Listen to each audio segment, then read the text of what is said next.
I'm sorry. I'm sorry. I just want to go. Hello? I'm sorry. I'm sorry. I just want to see my family. I just want to see my family.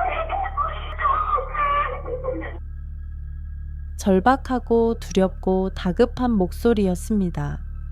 하지만 그 목소리를 들은 대부분의 사람들은 모든 것을 바꿀 기회가 바로 코앞에 있다는 사실을 전혀 알지 못했습니다.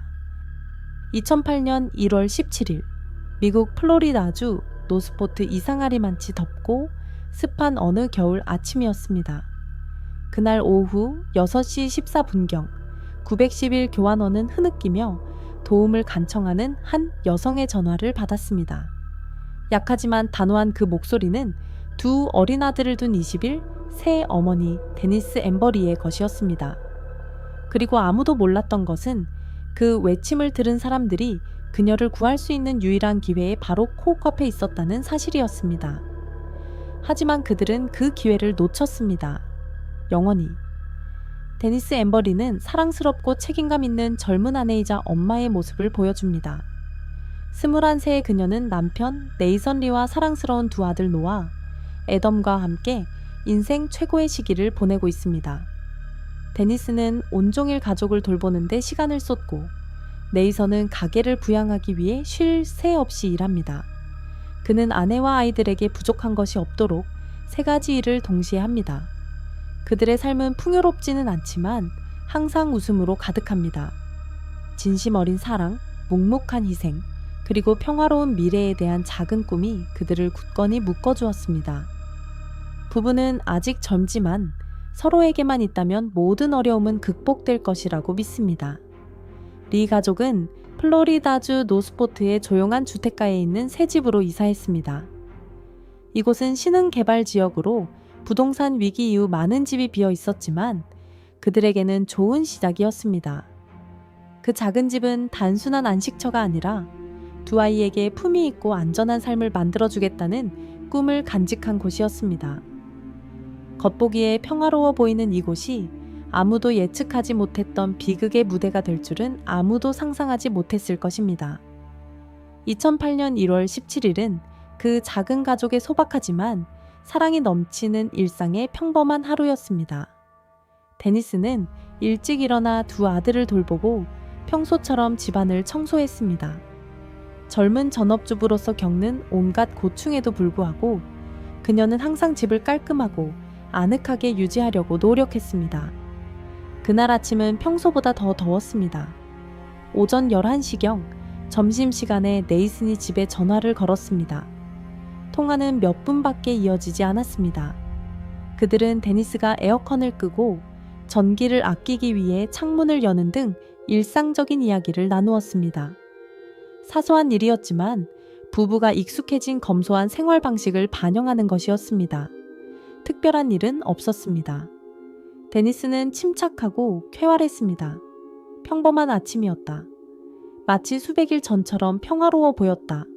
하지만 단 몇 시간 만에 모든 것이 완전히 바뀔 줄은 아무도 예상하지 못했다. 그리고 바로 그 순간부터 끔찍한 일련의 사건들이 시작되고 그것은 잊을 수 없는 고통을 안겨줄 것이다.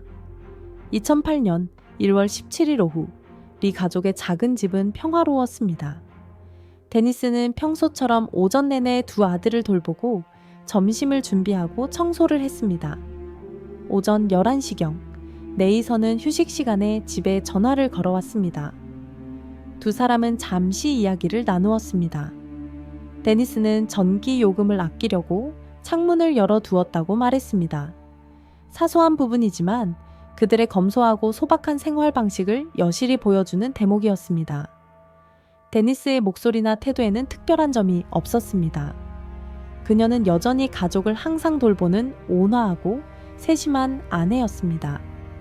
모든 징후는 그날이 평범한 하루였고 비극을 예고하는 것은 아무것도 없음을 보여주었습니다.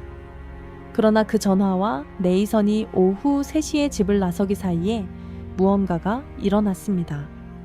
가족 중 누구도 예상하지 못했고 누구도 막을 수 없었던 일이었습니다. 네이슨이 집에 돌아오자 그는 무언가 잘못되었다는 것을 바로 깨달았습니다. 그리고 곧 가족이 한때 유지했던 일상에서 벗어나기 시작했습니다. 오후 전화 통화와 네이선이 오후 3시경 집에 돌아오는 사이의 시간은 모든 것이 영원히 바뀐 결정적인 순간이었습니다. 그 몇 시간 동안 집에서 아이를 돌보던 젊은 엄마 데니스 엠버리에게 낯선 남자가 다가왔습니다. 사건 목격자는 없었지만 나중에 밝혀진 증거에 따르면 데니스는 강제로 또는 위협을 받고 집 밖으로 쫓겨났습니다. 그 남자는 데니스를 자신의 차인 파란색 쉐보레 카마로에 강제로 태웠습니다. 데니스는 뒷좌석에 앉혀졌고 손은 묶인 채 눈은 가려져 있었습니다. 하지만 절박한 상황 속에서도 데니스는 놀라울 정도로 침착했습니다. 납치범이 열어둬둔 휴대전화를 발견하고 즉시 911에 신고했습니다. 도움을 요청할 수 있는 유일한 기회였습니다. 긴급 신고를 받은 데니스는 자신의 이름, 차의 색깔과 제조사, 주행 지역, 그리고 무엇보다도 자신을 붙잡고 있던 사람이 완전히 낯선 사람이라는 사실까지 모든 중요한 정보를 전달하는 데 어려움을 겪었습니다. 그녀는 납치범에게 들키지 않으려고 조용히 혼자 이야기하는 척하며 목소리를 낮추려고 애썼습니다. 숨막힐 듯 용감한 행동이었죠. 희망과 절망이 뒤섞인 행동이었습니다. 통화는 몇 분밖에 이어지지 않았습니다. 그동안 온갖 소리가 수화기를 통해 들려왔습니다. 지나가는 차 소리, 전화를 받으려 애쓰는 데니스의 목소리, 그리고 마지막으로 질문을 던지는 남자의 목소리까지. 데니스가 통화 중이라는 것을 알아차린 남자가 전화를 끊었습니다. 그것이 그녀의 목소리를 들은 마지막 순간이었습니다. 거의 같은 시각, 제인 코왈스키라는 여성이 US 41 고속도로를 달리던 중 신호등에서 멈췄습니다. 그녀 옆에는 파란색 차 한 대가 서 있었고 그 차에서 환멸에 찬 비명이 터져 나왔습니다. 놀란 제인은 옆을 보니 누군가 팔을 마구 흔들며 차창을 치려는 것이 보였습니다. 마치 주의를 끌려는 듯 했습니다. 그녀는 재빨리 911에 신고하여 납치가 진행 중이라고 신고했습니다. 그러나 데니스의 신고처럼 제인의 신고도 신속하게 처리되지 않았습니다. 사고 발생 신고를 받은 출동 요원은 이를 긴급 상황으로 분류하지 않았습니다. 용의자의 차가 다른 차선으로 방향을 틀어 사라졌을 때쯤 개입할 수 있는 유일한 기회는 이미 지나갔습니다. 경고를 시도하려 해도 이미 너무 늦었습니다. 네이슨은 집에 돌아와 데니스를 보지 못하자 이것이 평범한 부재가 아니라는 것을 직감했습니다. 그는 주저없이 즉시 경찰에 신고했습니다. 동시에 그는 장인이자 샬럿 카운티 경찰서의 베테랑 경찰관인 릭 고프 씨에게 연락했습니다. 릭은 딸과 사위가 집에서 저녁을 먹을 예정이었습니다. 하지만 확인 전화는 받지 못하고 데니스가 흔적도 없이 사라졌다는 소식을 접했습니다. 아버지의 직감과 베테랑 경찰관의 전문 지식으로 그는 매 순간의 중요성을 깨달았습니다. 릭은 즉시 모든 시스템에 알리고 이전 동료들에게 도움을 요청했습니다. 얼마 지나지 않아 관계 당국이 리 씨 가족의 집에 도착했습니다. 그들은 현장을 확인하고 이웃과 이야기를 나누며 주변 도로를 점검했습니다. 같은 시각 오후 6시 30분경 제인 코왈스키라는 여성이 신호등에서 멈춰 서 있다가 옆 차에서 비명 소리가 들렸습니다. 그녀는 창문을 두드리는 팔을 보았습니다. 잊을 수 없는 광경이었습니다. 제인은 납치 사건을 목격했다고 생각하며 즉시 911에 신고했습니다. 하지만 신고 전화가 여러 경찰서로 연결되었기 때문에 중요한 정보가 제때 제자리에 도착하지 못했습니다. 대응이 늦어지면서 데니스를 구할 가능성은 희박해졌지만 그 어느 때보다 낮아졌습니다. 단서가 명확해지자 수사팀은 용의자의 위치와 신원을 파악하기 위해 나섰습니다. 가장 중요한 단서 중 하나는 데니스가 납치범의 휴대전화로 건 긴급 전화였습니다. 휴대전화는 선불이었고 GPS 장치는 없었지만 휴대전화 신호를 통해 경찰은 전화와 걸려온 지역에 대한 정보를 얻을 수 있었습니다. 당국은 전화번호 정보를 통해 신속하게 전화 주인을 리 가족의 집에서 멀지 않은 곳에 사는 36세의 마이클 킹이라는 남성으로 확인했습니다. 이 이름은 데니스나 네이선의 지인 목록에 없었습니다. 이는 의심을 더욱 심각하게 만들었습니다. 이번 사건은 무작위 납치 사건일 가능성이 있었고 범인은 전혀 모르는 사람이었습니다. 즉시 경찰이 마이클 킹의 속의 자택을 수색하기 위해 파견되었습니다. 그곳에서 경찰은 여러 가지 특이한 단서를 발견했습니다. 집 뒤편의 작은 방에서 경찰은 데니스의 것과 비슷한 긴 갈색 머리카락이 있는 덕트 테이프롤을 발견했습니다. 방은 가구가 없고 이상하게 텅 비어 있었지만 최근에 사용된 흔적이 보였다. 진흙, 얼룩과 휘발유 냄새도 있었는데 이 흔적들은 나중에 범죄의 최종 장소를 결정하는 데 중요한 단서가 될 것이다. 같은 시각 오후 9시 16분경 순찰 경찰관이 목격자 제인 코왈스키의 진술과 일치하는 녹색 카마로를 발견했다. 차는 정차되어 있었다. 운전자는 마이클 킹이었고 그는 혼자였다. 경찰은 킹에게 차에서 내려 검사를 요청했다. 경찰은 곧 그의 옷이 하반신까지 젖어 있는 것을 발견했다. 차 안에서는 진흙 묻은 삽, 휘발유 캔, 배터리가 제거된 휴대전화가 발견되었다. 이 물건들은 마이클이 비슷한 물건을 빌리러 집에 들렀다는 다른 목격자들의 진술과 일치했다. 킹은 현장에서 체포되어 신문을 위해 경찰서로 연행되었다. 이 시점에서 데니스에게 무슨 일이 일어났는지 아무도 확실히 알지 못하지만 모든 정황은 사건이 중대한 국면에 접어들었음을 시사한다. 수사관들은 시간이 촉박하다는 것을 알고 있었습니다. 데니스를 찾으려면 너무 늦기 전에 모든 사실을 재빨리 모아야 했습니다. 신문실에서 마이클 킹은 여전히 무관심하고 비협조적인 태도를 보였습니다. 1월 17일에 무슨 일이 있었는지에 대한 질문에 그는 믿을 수 없는 이야기를 했습니다. 그는 자신도 납치당했다고 말했습니다.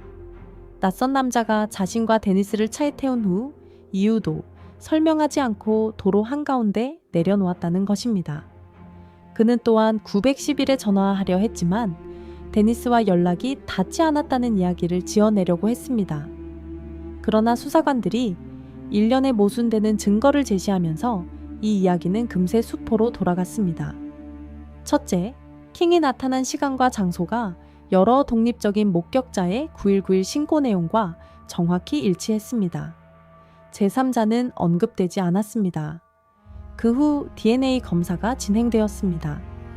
피해자의 몸에서 발견된 샘플이 킹의 DNA와 일치하여 그가 데니스와 밀접하게 접촉했음을 시사했습니다. 킹의 휴대전화 데이터는 또한 킹의 이동 경로를 보여주었습니다. 이 보고서는 경찰이 오후와 저녁 내내 주민들로부터 받은 신고 내용과 일치했습니다. 한 목격자는 킹이 소유했던 녹색 카마로가 자신의 집 앞에 주차되어 있는 것을 보았다고 진술했습니다. 늦은 오후, 또 다른 목격자는 킹이 휘발유 캔, 삽, 손전 등을 빌리러 들렀다며 잔디 깎는 기계가 진흙탕에 빠졌다고 말했다고 전했습니다. 하지만 가장 중요한 것은 그녀와 함께 있던 여성이 낙담한 표정으로 경찰을 불러달라고 소리쳤다는 것입니다. 당시에는 아무도 데니스가 그랬다고 의심하지 않았습니다. 경찰이 차를 수색했을 때 그들은 감동적이고 가슴 아픈 증거를 발견했습니다. 뒷바닥에서 작은 하트 모양 반지였습니다. 네이슨이 데니스에게 첫 발렌타인데이에 준 반지였습니다. 데니스는 반지를 끼고 한 번도 빼지 않았습니다. 네이슨은 반지를 보고 데니스가 그곳에 있었다는 것을 알았습니다. 그리고 만약 반지가 차 안에 있었다면 데니스는 어떻게 되었을까요? 사건 파일에 다른 세부 사항들도 있었습니다. 증거는 빠르게 쌓였습니다. 킹의 옷에 묻은 진흙부터 그가 발각되지 않기 위해 의도적으로 휴대폰 배터리를 제거했다는 사실까지. 수사관들은 일관성 없는 증언과 함께 그가 거짓말을 할 뿐만 아니라 고의로 수사관들을 오도하고 있습니다. 이때까지 데니스의 시신은 발견되지 않았지만 수사관들은 범죄가 저질러졌다는 것을 거의 확신했습니다. 그리고 그들은 마지막 흔적이 시간이 흐르면서 사라지기 전에 신속하게 행동해야 했습니다. 증거가 수집되고 기소장이 제출된 후 마이클 킹은 납치, 폭행, 1급 살인이라는 3가지 중범죄 혐의로 공식 기소되었습니다. 그의 재판은 데니스가 실종된 지 거의 2년 후인 2009년 8월에 시작되었습니다. 리 가족에게는 길고 고통스러운 여정이었지만 피할 수 없는 과정이었습니다. 킹은 법정에서 계속해서 자신의 무죄를 주장했습니다. 그의 변호인은 범죄 목격자가 없었고 영상 녹화본이나 직접 증언도 없었다고 주장했습니다. 그러나 검찰은 통화 기록, DNA 샘플, 증인 진술, 피고인의 차와 집에서 발견된 물리적 증거에 이르기까지 확실한 증거를 제시했습니다. 모든 세부 사항이 일치하여 범죄에 대한 통일된 그림을 만들어냈습니다. 법정에서 특히 감동적인 것은 데니스의 919 전화 녹음이었습니다. 그녀의 필사적이고 용감한 목소리가 삶의 마지막 순간을 향해 울려 퍼지자 법정은 침묵에 휩싸였습니다. 그것은 살아있는 증거이자 가장 강력한 비난이었습니다. 배심원단은 불과 몇 시간 만에 판결을 내렸습니다. 마이클 킹은 3가지 혐의 모두에 대해 유죄 판결을 받았습니다. 납치 혐의로는 종신형을 선고받았고 폭행 혐의로는 30년형을 추가로 선고받았습니다. 그리고 1급 살인 혐의로는 사형을 선고받았습니다. 판결이 발표되자 법정 분위기는 긴장감으로 가득 찼습니다. 한때 정의를 믿었던 남편 네이선 리는 그저 조용히 고개를 숙일 뿐이었습니다. 판결이 데니스를 다시 데려올 수는 없었지만 적어도 확언은 했습니다. 그녀의 주장이 받아들여졌고 가해자는 대가를 치렀습니다. 그러나 데니스의 정의를 향한 여정은 재판으로 끝나지 않았습니다. 그녀의 가족은 또 다른 목표를 가지고 있었습니다. 바로 그녀를 탈출하게 한 시스템을 바꾸는 것이었습니다. 데니스 앰버 리의 가족은 딸과 사랑하는 아내, 그리고 다정한 어머니를 잃었을 뿐만 아니라 함께 쌓아 올린 아름다운 미래까지 잃었습니다. 데니스는 많은 사람들이 막 인생 이야기를 써 내려가기 시작하는 21세의 나이에 세상을 떠났습니다. 하지만 그녀에게 모든 것은 운명적인 오후, 아무도 제때 도움을 요청하지 못한 채 끝나버렸습니다. 이 사건은 단순한 개인적인 비극이 아니었습니다. 미국 전역의 비상 대응 시스템의 심각한 결함을 알리는 경종이 되었습니다. 그날 데니스뿐만 아니라 믿을 만한 목격자들도 911에 연달아 신고했습니다. 하지만 지연, 잘못된 안내, 그리고 시기적절한 대응 부족으로 인해 생존의 유일한 기회는 사라졌습니다. 딸의 죽음을 단순한 통계로만 여기지 않기 위해 데니스의 아버지인 릭 고프 씨는 꿋꿋이 맞서 싸웠습니다. 그와 그의 가족은 로비 활동을 펼치고 국회의원들과 협력하고 가능한 모든 자리에서 슬픔을 나누었습니다. 그 결과 사건 발생 후 몇 달 만에 플로리다주에서 데니스 앰버 리법이 통과되었습니다. 이 법은 단 한 통의 전화로 생명을 구하는 911 신고 접수원들의 교육, 감독, 평가 기준을 제시합니다.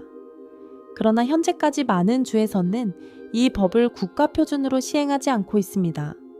리 가족은 데니스를 기리는 것뿐만 아니라 더 이상 같은 고통을 겪지 않도록 하기 위해 계속해서 노력합니다.